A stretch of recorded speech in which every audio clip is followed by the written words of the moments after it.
Fuller's musings on the nature of love in the afterlife are in every way consistent with her theories about the destiny of humankind and the nature of the universe as a whole.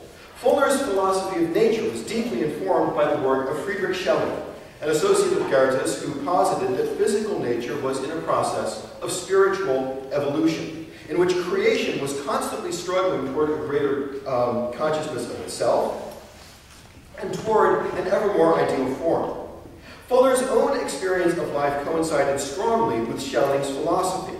Just as Fuller the child had become convinced that academic self-improvement was to be the goal of her existence, so did the mature Margaret insist that the task of her soul was to follow an ever upward trajectory.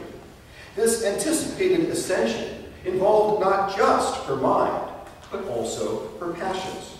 The attainment of heaven did not mean, as some philosophies would have it, the extinction of desire. Rather, desire too was to be perfected. Because nature is aspirational, Fuller averred humankind remained consonant with nature only when it too sought eternally to improve and spiritualize itself.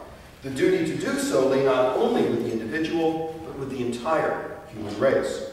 Now, seen in this light, one of the more obscure phrases from Fuller's letter about her night beside the yawning gulf in Groton becomes clear. Fuller described the wretched girl's sick chamber as being filled with, quote, fragments of destiny, unquote. This was the culminating sin of the girl from Groton.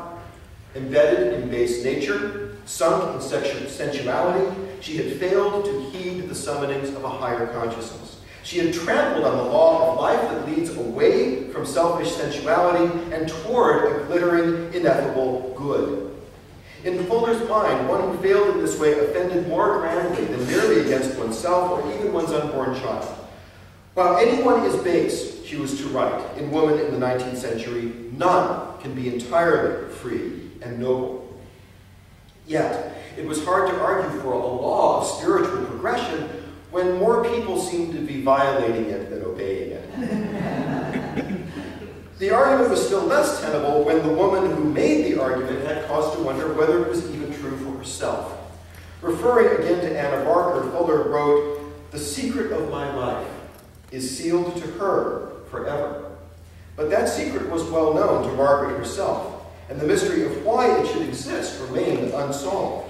On the one hand, Fuller regarded women as the potential redeemers of society.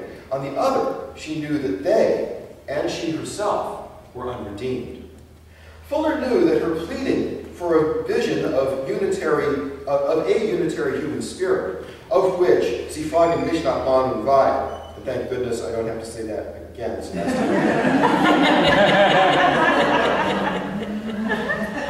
would achieve nothing so long as women remained, in the eyes of the many, creatures of flesh instead of philosophy, of indulgence rather than ideality.